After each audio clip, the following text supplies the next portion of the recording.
in the mix now for promotion. Been an exciting week or so, or not even week, last few days.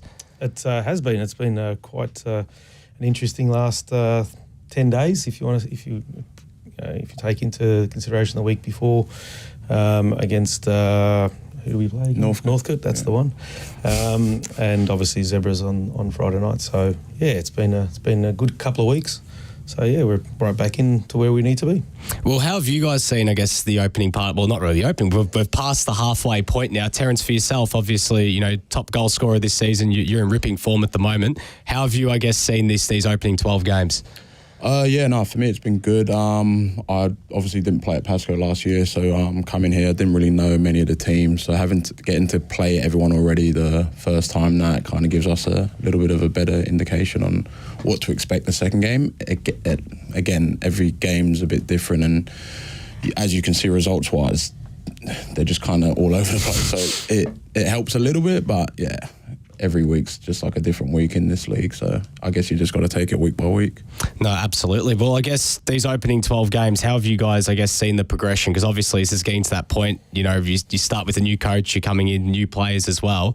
But the progression now to the midway point, you don't want to time your run too early, but you want to start hitting your straps considering how competitive things are at the moment.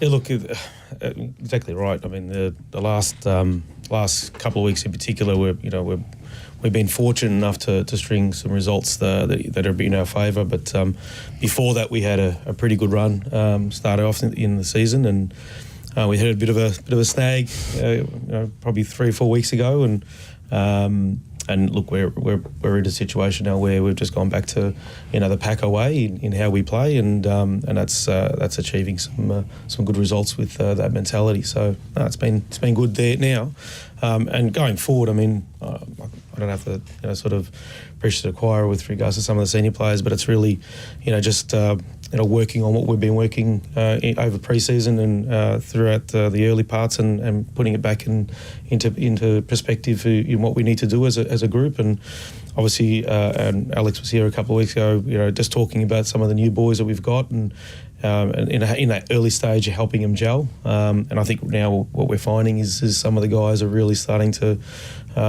click and really put some good results together. About yourself, Terrence, I guess same sort of question, now comes to this point. No, for me, again, being a new boy, and I believe there was, 8 or 9 new boys in Pasco, it was going to take a few weeks to get to know each other, get to know our tendencies and stuff. But yeah, I think Alex and Ollie have done a pretty good job. When I first got in, there was a philosophy, we need to do this and this. Like, everyone understood it, and I think everyone took it on board. And I think if you see our games, you can see that we have each other's back, us boys, and the coaching staff have our backs and we have theirs, kind of thing. And yeah, it's credit to the coaching staff and setting out like a structured and a detailed plan for us to follow, and not just follow, but we've been able to put our 2 cents in as well, which has been cool, because again, they're the coaches, we're the players, but it's not like a dictatorship. It's like, no, you do this and do this when we say it. Yeah. So they give us a little bit of, it's open discussion, it's feedback both ways. So no, it's been very good. And yeah, like the boys, we won 7-0 last week. I didn't even actually play in that game, and the boys won 7-0, so I copped a bit of stick for that. But you can just see, like, whoever comes in and whoever plays, like, everyone knows their roles, everyone knows what job needs to be done. So no, it's again, it's obviously still early, it's still only halfway through the season, but like, I think we have a good vibe around our team. We all seem to, again, have each other's back. So as long as we continue doing that stuff and keep being humble and keep like driving each other, I think we should be close to the mark come the end of the season. How have you found settling into Pasco Vale? You mentioned this is your first season, but how have you found, I guess, this adjustment coming over? Yeah, personally, it's been it's been good. Off the pitch, I'm a pretty easygoing guy, so the lads have always had my back. They've always been good. Banter's always pretty high and stuff, which is good. Like, when you score 9 goals in a new team, you can't really complain. I've got boys all around the pitch, always trying to look to help me finish an action. I know there's a few lads that are sick of me screaming and shouting at them to pass me the ball, but everyone's taken to me really well. Like, there was days where I was like, when you're in a new team again, it's a little bit down. You're a little bit low, you're a little bit down. You don't know where you might fit in and stuff like that. But no, honestly, it's not. I'm not just saying it. It's been excellent. Everyone from the bloody 22nd player to the first player on our team has always had each other's backs again. And no, it's been immense, and I feel like yeah, we just have so much that we want to achieve, and I feel like we will do it if we continue how we're playing. And how have you found settling in as the assistant this year, Oliver? Obviously, made the move up, but under a new coach as well, under Alex. I guess, how have you found that transition this year? Look, I'm very fortunate to be working with Alex. He's made it very, very easy to have that transition from from the 21s across. I mean, look, the having been at Paco for a while too has sort of helped ground that out. But Alex has got a set way of doing things, and it's been really good to really work in with that. And look, I'm there to support him in whatever he needs as part of from a team and a culture side of things, and we work through the day-to-days on working on what the strategy is to achieve the results week in, week out. And yeah, it's been good. It's been really good. No, because of course 21's coach last year going into being an assistant. Does it change much? I mean, going from being overseas everything in the 21 sort of system, but now going to being the right-hand man. Look, it changes in certain ways. Look, like I said, one of the things I'm pretty fortunate that Alex does give you a little bit of autonomy in certain things, and really wants to be challenged in certain roles in areas. And look, we've got a very good rapport and communication between us, where we provide each other good feedback and advice. We're not closed-minded in that sense, where it's his way or my way. It's more about what's in the best interest of the team. And obviously Alex has got his philosophy, and we work around that. And as part of from the boys' perspective, it's what can we do to support the boys to achieve what they need to do on the park. And really, how can I, being assistant, provide that support, or that what we call the 1%ers for them to achieve that. So yeah.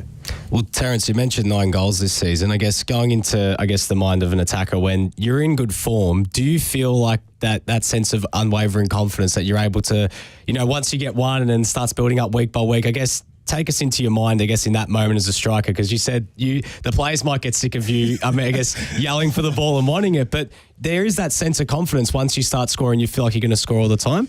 Yeah, well, Ollie and Alex actually started playing me in midfield to start with, and I was like looking at them like, what is happening here? But in like something I again, not boast or anything, but I've always felt like I've been good at finishing, whether it's been in the box, whether it's been from set pieces and stuff like that.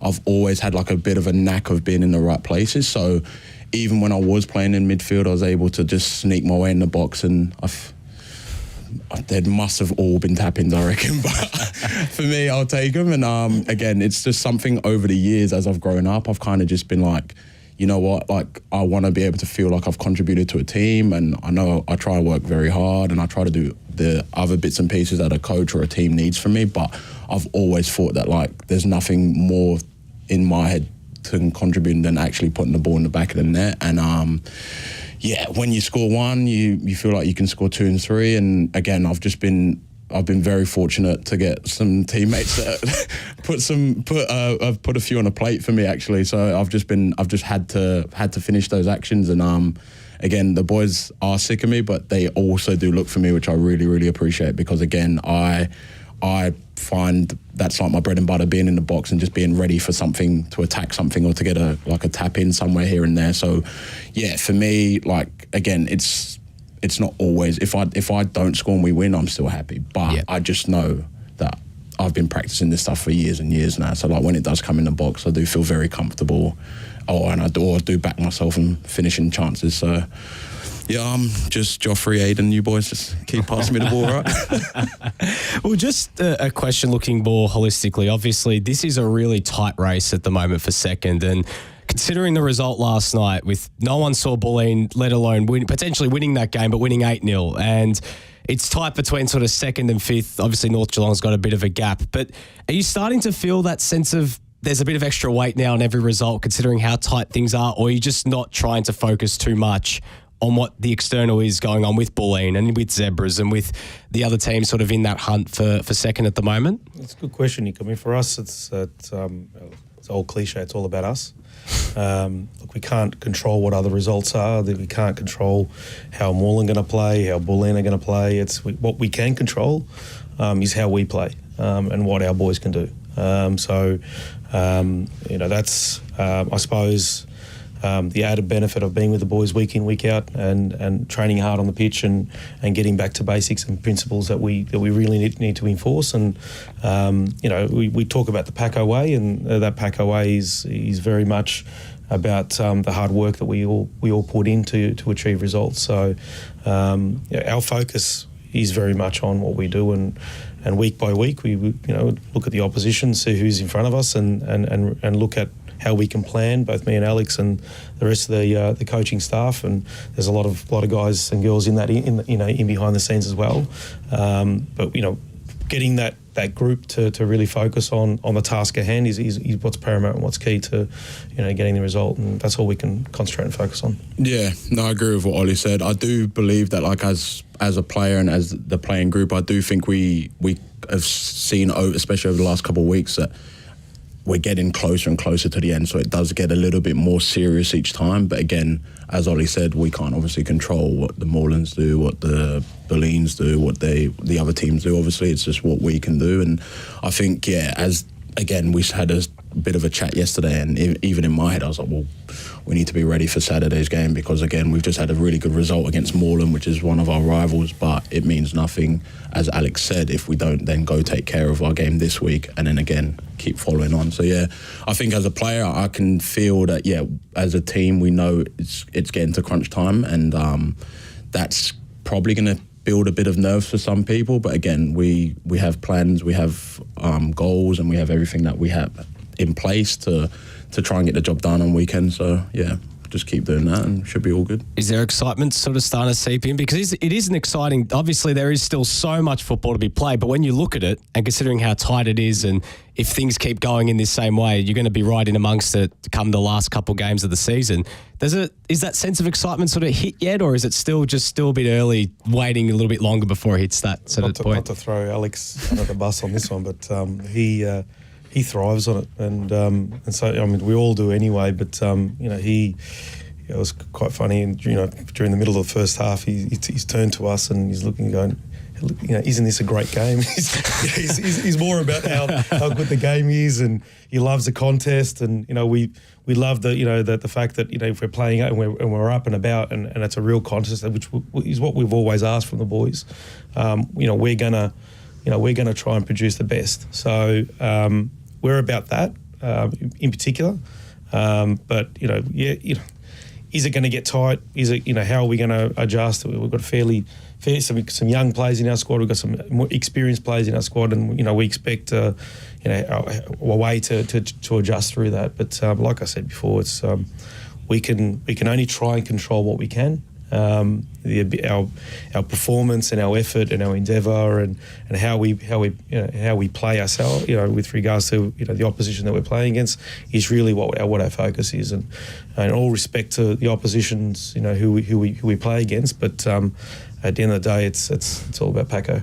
No, for sure. And I mean, going back to that game against Moreland Zebras, it's a massive result when you look at, obviously, we spoke about Bulleen City, and then you guys playing each other is almost like the perfect sort of situation. You guys win, the second gets knocked off. Take us through that game. I mean, it's a big result against the team. Obviously, Alex, very familiar with Gianfranco as well, going all the way back. But that game in itself, I guess, take us through the 90. Terrence, start with you. I guess, how did you see it from a playing point of view?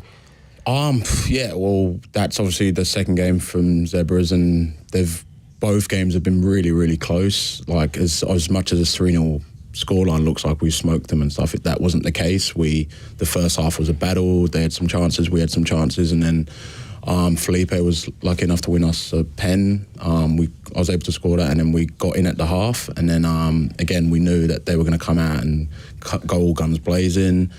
We were unlucky to get a red card in that game. It was a bit of a little melee and stuff, and I'll be honest, in my head, I referred back to the first game where they had a bit of a spell in the second half where they dominated for about 15, 20 minutes and had some good chances. And I was like, oh, here we go. We might have to roll our sleeves up here. And like, credit to the boys. I think a few minutes later, we were able to get on the counter. Ricky scored a really good goal. And then Tony scored one about 5 or 6 minutes later. And I think the second goal really, really deflated them. And that's where kind of we just managed the game. But again, credit to those boys. It was a hard-fought game from the first minute to the 90th. And I feel like, again, every game will be like that too. So it was there was a lot of I feel like a lot more seriousness before that game than a lot of other games, because again we knew it's a rival game, and not only that, we need points every game we play. We need to stay in that little pack. Like you said, 2nd to 5th is so tight. One loss or one draw and you could see yourself move from 2nd to bloody 5th and stuff like that, you know. So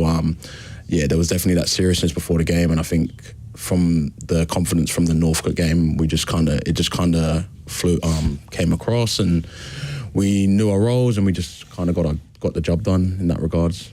Well, you, Ollie, I guess from a coaching point of view, obviously you mentioned Alex sort of turned around and said, wow, this is an incredible game that's happening right now. But I guess how'd you see it, I guess, from your point of view? Look, from where we sat, this is pretty much all the whole... I think the first 45 minutes we were in sort of control. I think we moved the ball very well. We were able to nullify a lot of their threats in regards to how they played, which was something that we focused on during the week, which, to credit to the boys, they were able to execute that quite well. And look, second half we reinforced some of those principles and looked at a couple of things that they were at, and then even when Ali did get the red card, I felt that at some point in time, in every game, an opposition will try and test you a bit. But fortunate for us, we were very disciplined in our structures and very disciplined in our compactness in what we were, how we set up, and really hurt them on the counter in a couple of areas that went where it opened up.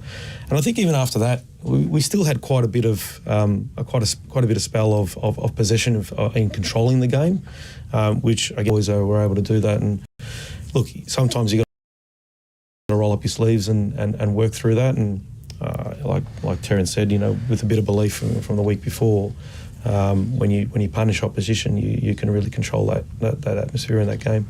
I guess from a coaching point of view, because you're now heading into the reverse fixture portion of the season. This was the first one against Zebras. Preparing for the second time around must be a lot easier this time, considering when you play more on Zebras in round one, there's a bit of unknown. Obviously, you could see pre-season friendly 12 weeks going into that. I guess does it help at all preparing for a team when you see them the second time? Look, the first game, I think we were quite disappointed we didn't get the full result in that game. I think we pretty much dominated for 75 minutes of the game, and we just couldn't convert in that game. And it was our first game. Again, the boys still gelling. Our intensity midfield. Our intensity was great. Got to get you fit somehow, Terrence. No, look, it was one of those things that we walked away a little bit disappointed. Terrence is right. They probably put us on the back foot the last 10, 15 minutes of the game, and you can put that to pre-season fitness and that type of thing. But I think for us, the second time round, look, they changed a little bit as well. First 2 rounds, they drew with us and they lost against North Geelong the following week. 3-1. So, we're hoping they're going to do the reverse this week. But look, they went back and changed some things, and we've seen that. We watched quite a few games of them as well, and both me and Alex we try and do a little bit of reconnaissance on most teams. But at the end of the day, it's about what happens on the day, how everyone sets up, and how our boys turn up. That's that's the key. If we turn up, and I've said this to the boys many times, if we turn up as we did against Northcote and as we did against Moreland Zebras, it's going to be very difficult for any opposition, as long as we put in the effort. Well, it's obviously a bit of a rivalry at Zebras. You share the same home ground. Terrence, you mentioned it got a bit testy in that second half as well. Do you guys feed off that when you play a team that look, these are our rivals. We basically literally play on the same deck. Do you guys feed off that at all? Is that something spoken about amongst you guys?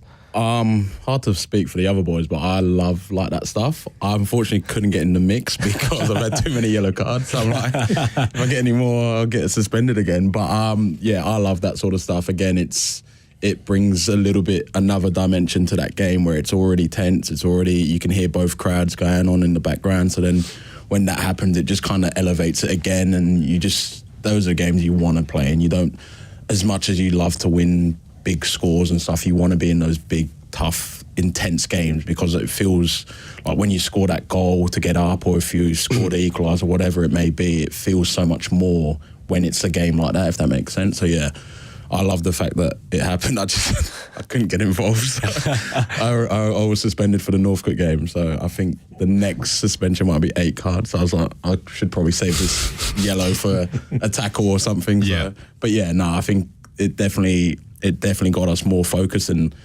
again, we got the red card, but no one blinked an eyelid where we were like, we're in trouble or anything. We just were like, let's continue to work. And again, it showed with the result.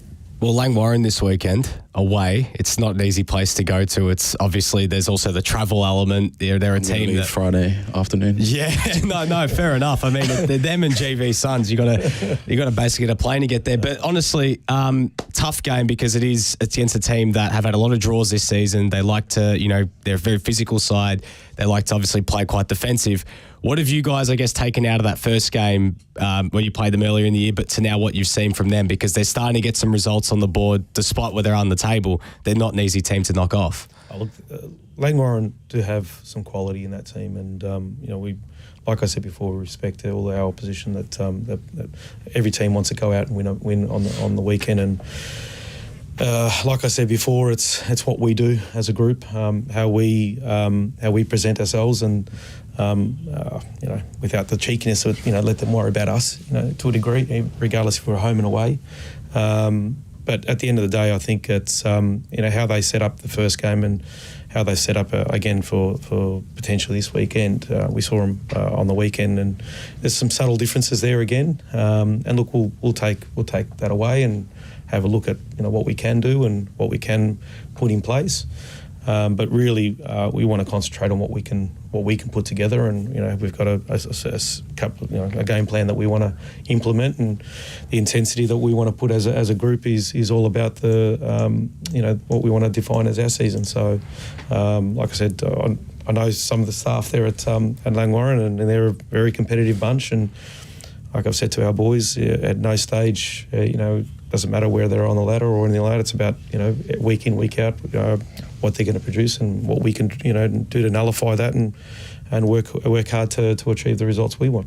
When you go on the road, like you mentioned, obviously we joke about the distance going there. Is it harder to prepare when you have to travel such a long distance to get to games? Because obviously there is Goulburn Valley, which is, that's obviously out in Shepparton, but this obviously being about a good hour, 45-minute drive. Is it harder for you? Because obviously you're going to maybe playing at home where it's a lot closer, but going all the way to Langwarrin, is there certain things you have to take into consideration with that? This will be a tough one for me. I don't know. I'm one of those guys. I need to have things set, and sometimes time just gets past me. Like pre-season, I reckon I was late quite a few times. Not my fault entirely every time. There was some crashes and some rear ends and stuff, but knowing that I'm gonna have to drive an hour and 45 before 3 o'clock kickoff is going to be hell for me, but hopefully my girlfriend will drive. We'll see about that. But for me, having the long drive shouldn't really play into it, but I'd be lying if I said it. I wouldn't. I would just have to prepare a little bit harder compared to me rocking up to CB Smith, where it's only 35-minute drive, I think. Yeah. Hour 45 on a Saturday. When we play at 3 o'clock will be a bit different. I know the Geelong drive was a little bit longer, 50 minutes or 55 minutes. So I was living in Adelaide where the 25 minutes and got anywhere. So now I'm here in 2 hours to get to a game and watch. Well, I might get suspended for it. No. Extra incentive to get promoted, because everyone's all in their own little bubble here. It just seems like NPL2 is, trips going all over the place. But just in terms of your preparation, you don't have to tell us, I guess, how you entirely prepare, but just curious about, because everyone obviously prepares for games differently. Do you have so you said you got a very certain way that you like to do things. I guess, what are some of those things that you like to do to be in the zone and get ready for a game like that?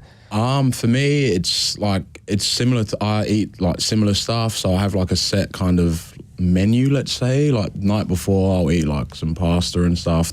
The morning of will be some like avocados, eggs, toast kind of thing. And then it's just like, I have to wear like, there's certain skins and socks and stuff that I have to wear. And if I don't wear them, I'm a bit rattled. So that's superstition sort of. A little bit, yeah. And it's been like that for years, actually. I used to, when I was in college, I used to wear the shin pads with the ankle protectors. I used to get caned about that. But it was a part of my it was a part of like my routine at the time. And I was like, I'm not changing this, because I think it'd have been quite a few years ago. I tried like I'll wear the mates shin pads and like kit or something, and I had the biggest stinker ever. And I was just like, after that, I was like, never again will I wear like a mate's shin pads or whatever, or boots, or whatever it was. And yeah, so like it starts from the night before for me. I like to try and get like some good nutrition on, try and stay hydrated, try and get some sleep.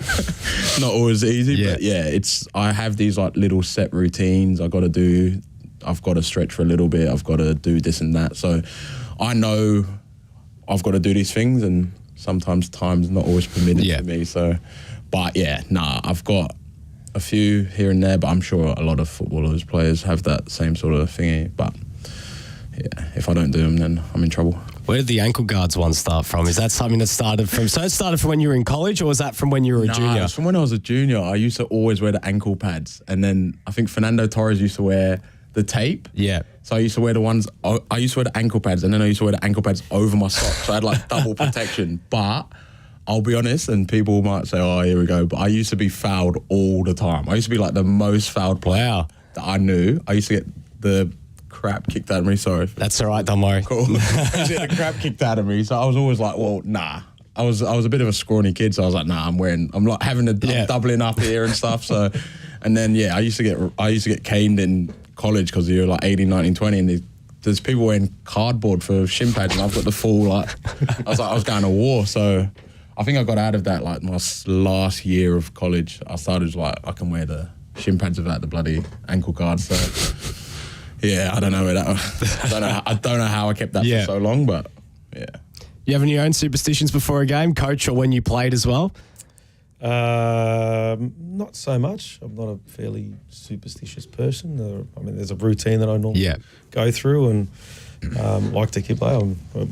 Obviously, even past was big back in nowadays, before a game, and just really like to sort of low key night, and that's about it. But now coaching wise, it's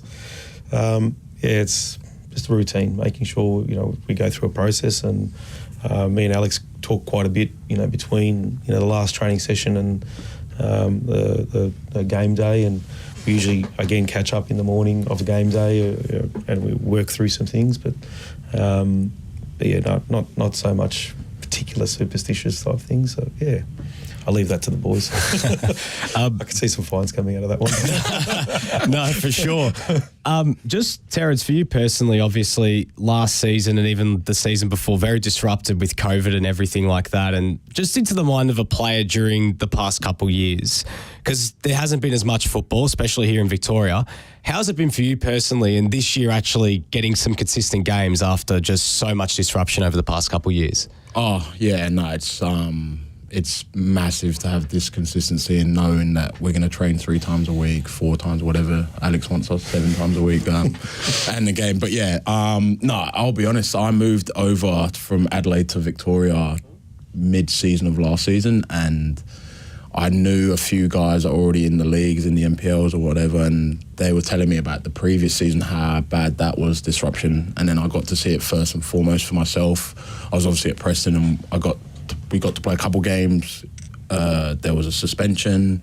We played a couple more games, and then there was obviously the season getting canned. And mentally it's pretty tough as a player. Like, regardless that we're semi-professional and stuff, we having to keep fit, having to keep disciplined, having to do all this stuff, not even knowing that is the season going to come back? Are you going to play this week? Are you not going to play this week? It was really hard.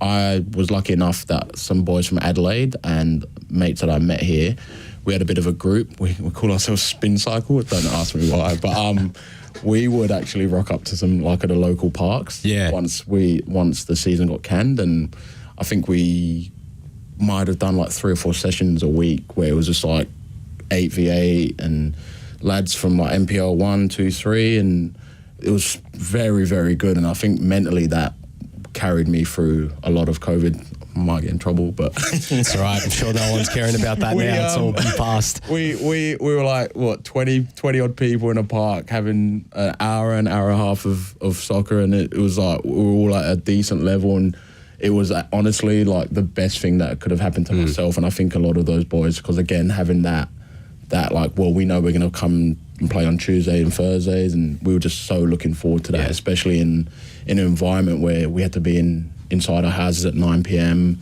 We didn't know when football was coming back. You could, I guess, eat what you wanted, drink what you want, because again, you're not training. So, I'm probably fortunate because when I was in Adelaide, our season got postponed, but it ended up finishing. I know there's lads that were here 2-3 years ago that have had season after season disrupted. So I actually do really feel for them, because I've only had maybe a quarter to experience, but I know boys that have lived here consistently have had it really tough. So I think even if you bloody play your amateur football, your Sunday, Saturday social stuff, I think it's great that the COVID kind of thing, the COVID bubble has kind of disappeared, because mental health is like, it's not talked about enough, but it's always apparent. So it's great that people can like enjoy themselves and socialise, and even people that don't play come and watch games and stuff, because I know there's tons of people, especially at our Pasco games, that come and say how good that game was, that they really enjoyed it, and when I'm free I go and try and watch my mates as well. So no, I think it's great that the government has sorted it out this year, that we should get the season done. As a coach, it must be very much a breath of fresh air as well, a bit more preparation that you can actually put in, not being told 2 weeks out you're playing this week, after all that uncertainty. It must be a bit easier now. You can actually almost prepare in blocks instead of, maybe week to week. Yeah, look, the last couple of years have been quite frustrating, obviously, and look, I feel for the boys. I think some of them at that stage when we cancelled, or the season was cancelled last year, I think that we did like 2 or 3 pre-seasons, just to get them back up to, ramping up their fitness, and look, some of those boys, it's put them back a little bit, obviously in development wise too, for some of the younger boys, and we see that now, and I suppose we're seeing now some of the, if you talk to most clubs. I was at the Bulleen game last night and just talking to some other club officials, and everyone's talking about whether it be injury, whether it be sickness, whether we're still having a little bit of issues from which is community from the other years, but it's good to actually still just get through it. And being able to prepare and plan, and whether we would get injuries or not, it's about how do we get through the day-to-days of coaching, and that's what we love. They're the challenges we thrive on, and getting the boys up as much as we can is the key for us. Well, Terrence, you do some coaching as well. I wanted to ask a bit about that as well. I'll set me through some stuff. I guess tell us a little bit about your experiences with that. So I don't coach, but I've apparently been requested to coach. So what Alex and Lou Toner did was set up a day for us seniors to go around the juniors, set up and obviously introduce ourselves, let them know who we are, and if they didn't already know who we are or whatever, and just kind of take a running session. I think I had the U12 Kangaroos. Is that who I had? Do you remember? I think so. Yeah. I've done some coaching in the past a while back, but I hadn't really done much in maybe 4 or 5 years. So I was a bit nervous. I was like, I might be a bit rusty here, but I think the boys took it really well. I think they, as they said and the coaches said, they really appreciated us senior boys coming down and giving, I think it was about 45 minutes, an hour, just to show them some tricks, do some little drills, and just get them going. I think there's a video that we posted that of me like coaching, and I've always loved, like, whether it's playing football, just being a part of football and being able to coach and even like give pointers and tips to younger or older, whoever it is. It's always been like a passion of mine. I tell people I eat, sleep and breathe football. Like, it's always in me, and I just never see that passion leaving me. So like even when I'm coaching, I'm as passionate as I am as a player. So no, it was really fun. I really enjoyed it. I got asked to go down on the Sunday to a U8 or 9 game, so I rocked up there as well. And again, they were so like appreciative of me being there, and I was like, it was fun to see the kids play and interact, and I think as a senior group, we should definitely do that as much as possible during the season. Is coaching something you'd want to do when you finish up? Is that something like the progression? Is that something you could see yourself doing, whether it's with senior teams or junior teams? I could. I swear a lot, so I have to be senior teams over junior teams. But yeah, again, for me, once the legs give way, I'll probably won't play striker. I'll move into centre mid a bit, and then after that, I think I'll try and coach, because again, football's been my life. It's given me a lot over the years. I've travelled the world. I've met people. I've been fortunate enough to get scholarships for when I was in the States. I've done so many bloody cool things through football. It's one of those things that owes you nothing, but it can give you everything, I've always said. And yeah, if I can give back even a 1%, I would 100% do that. So I wouldn't say coaching in the near future, but there's no way I couldn't just sit on the sideline and not say stuff. Like if when I do have kids, I'll be that parent that gets sent to the car and stuff for screaming and coaching and stuff. So, but yeah, I definitely do see that at some point in time. So, sorry, I was just gonna say it's really refreshing and good to see a senior group really get involved with the Miniroos and the youth of the club. And look, it's we see him at our games, and we bring him in when we do win. We bring him into the sing the song and have that passion and have that atmosphere. So really having the boys. I think it was last Tuesday night where we did the training sessions with the Miniroos, or Thursday night. Yeah. Thursday night. It was just really nice to see them, I suppose, pay that faith back. And the feedback I got, just with mums and dads coming up to me going, look, some of these Miniroos, they look up to these guys. They see Terrence, he's so tall. They're looking up and going, I want to be Terrence type scenario. So. For him to do that, and there's a lot of the other boys, the Aidens and the Rickies and Joffreys and Bilals of the world, within our senior team, to actually give back to the Miniroos is something that we give, like I said, praise the boys that they were able to do that, and it's a real testament to the type of culture that we've put in place, and what these guys are really working on and what we're trying to implement. How much of, I guess, when you hear that you got these young kids looking up to you and seeing yourself as a role model, I guess, how much of a kick is that for yourself as well? Like a bit of a boost knowing that you've got people that want to be like you when you grow older. Do you feel that sense of extra pressure? Do you feel like that's it's hard to describe. I mean, being in that position. It's one of those things. I'll get in the car and talk to my girlfriend. I'm like, I can't believe all these kids are screaming and wanting to hang around with me and stuff, because for myself, I'm just myself. When I get on the pitch, there's a switch that flicks, but once I'm off the pitch, I'm just I'm pretty quiet.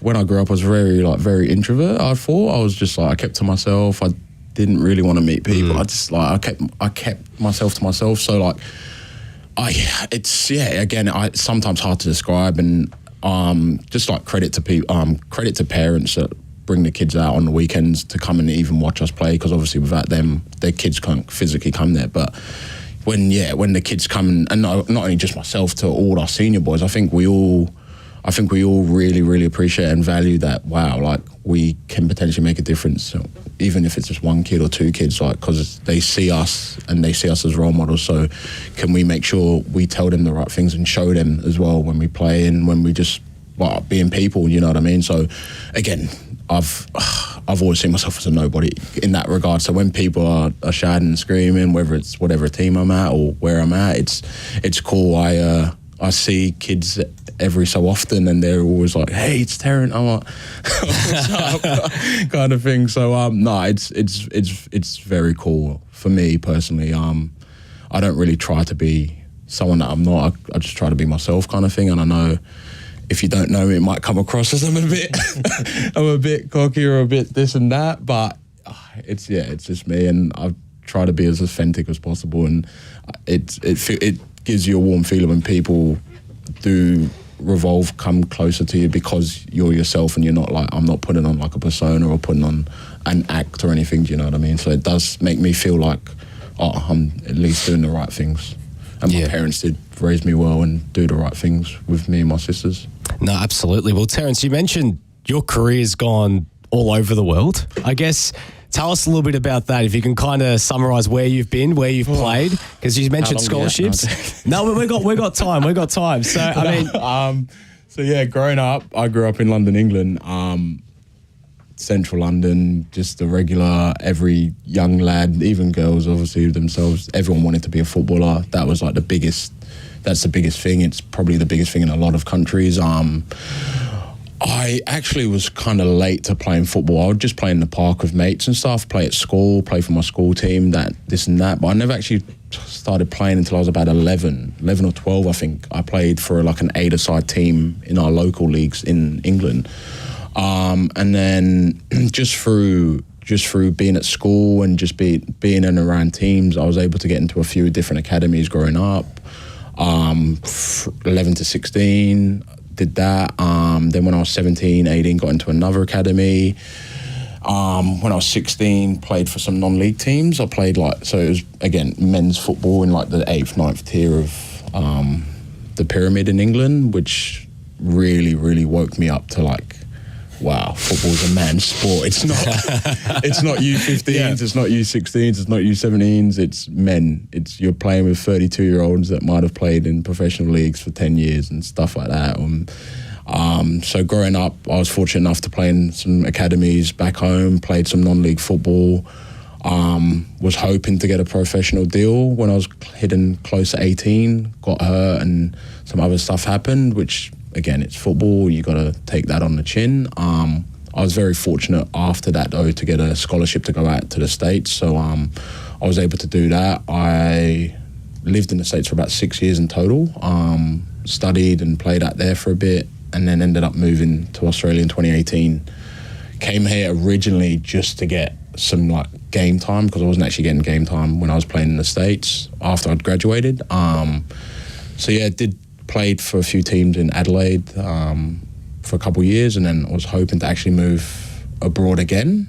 COVID hit and ended up being stuck here. Not stuck, but stuck in a good way. So again, it's there's been some very high points, there's been some very low points for football, soccer in my careers, but I honestly, again, like I said earlier, I wouldn't change it for the world, because met some very cool people, was able to do some very cool things over my time. And if it wasn't for football, I'd probably still be in England doing God knows what kind of thing. So, football has changed my life.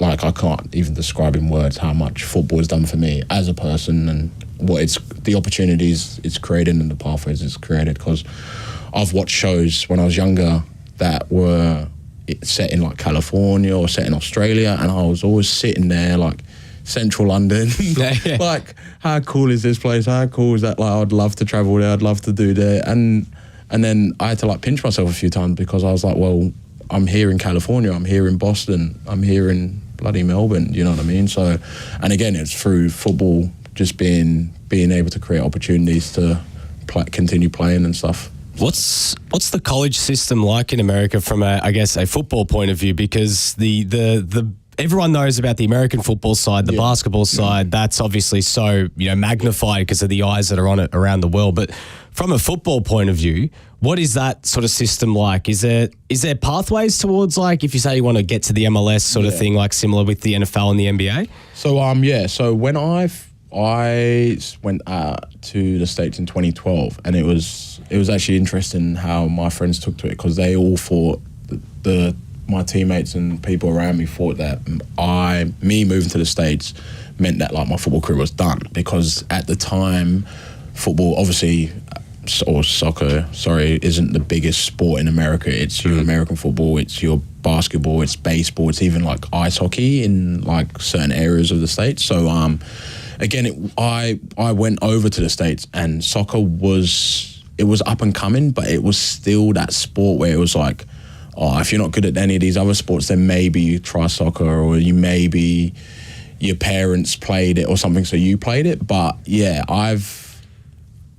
it was eye-opening in the sense that all the facilities, all the stuff that we did was so high level and such an elite level. It was almost that you were a professional without getting that paycheck kind of thing. In America, the facilities that I had were better than some of the teams that I played for in academies, and that some were in the Premier League and stuff. So it was very, very, like, it was a massive eye-opener for me, because I was like, well, I get all this gear, I get all this treatment. There was, for our team, we had like 3 or 4 different physiotherapists and stuff like that. We would fly to games. We had all our recovery gear. We had anything and everything we needed. We had hot and cold tubs. We had float tanks. We had like everything. And you would wake up and you'd go to a weightlifting session, and you'd see this massive bloke telling you to like squat 200 pounds and stuff.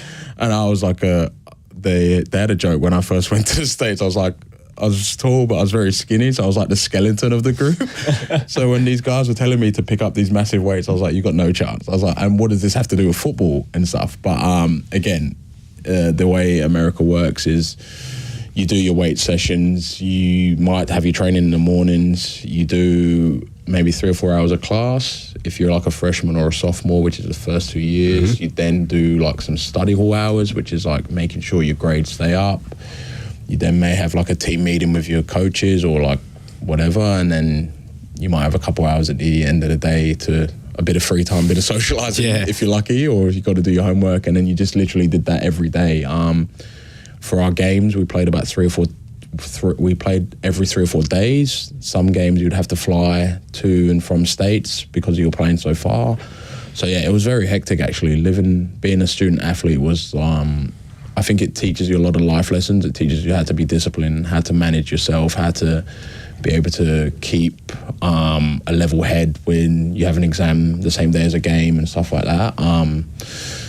For me, I wasn't ever sure what to expect, but I've told anyone that would listen that going to America and getting that opportunity was probably one of the coolest things I've ever been able to do in my life, because again, I was able to get a degree. I graduated with a bachelor's in communications and business, and my circle, my social life, my everything just opened up massively. I moved countries. I had to be independent. My family stayed in England where they still live. I had to figure out issues by myself. I had to grow up as a person, and I think I really thrived doing that. But again, it's also not for everyone. But I feel like if you want to still play football at a high level, there's still obviously massive pathways through MLS and USL.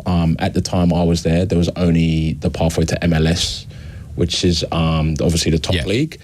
When I was during college and when I was finished, MLS and then USL were the only 2 professional leagues, and then there was a few development leagues prior. But since then, I think as of 2020, there's become 3 professional leagues now, which again opens up more teams. There's always expansion teams and stuff that happen in America. So if you get your 4 years done in college, there's an MLS draft that you get invited to if you're deemed good enough. If foreigners do get invited, but not all the time. Again, as a foreigner, you take up a foreign spot for MLS, USL teams. So as a foreigner, it's a little bit hard, but it's still achievable if that's obviously your goals. As a college kid, there are quite a few distractions. But yeah, there is college. That's for another. But yeah, there's definitely like tons of pathways to the college. Going from college to pro, but even going to just college is still a massive achievement. Being a student athlete for me was again a massive achievement for me as a person. You play some very, very competitive teams and players. I played against 10, 15, 20, 30, more than 30 boys that are in MLS or playing pro couple of my mates that I played with, I played pro in the MLS in Europe now currently. So the stigma that if you go to America or if you play in America, it's not as serious is so false, especially nowadays where I think Atlanta United got like one of the highest attendances in the world with 80,000+ or something like that. So it's a very, very, very cool thing to do, especially if you're obviously not from America, if you're obviously Australian, if you're English or wherever you may be, and you're in that age bracket. I think it's like 16, 17, 18. It's definitely well worth looking at and seeing if it's for you. Well, guys, we're out of time today, but good luck for this weekend. Massive game against Langwarrin. Thank you so much for coming on. Welcome back any other time. But again, good luck. Hopefully get yourself 3 points. Enjoy the trip. Obviously, 2 hours in the car. Right now, actually. Yeah. Can I just say one thing? I know Keza has a big bet on the darts tonight, so good luck with that. Well, anyways, time for us to say goodbye. Back again next week here on Paco Radio, brought to you by Senol. Missed any of the show, head over to Spotify, wherever else you get your podcast, catch up on the whole thing. So Terrence, Oliver, thank you again. Thanks. And we'll see you again next week. Cheers, bye.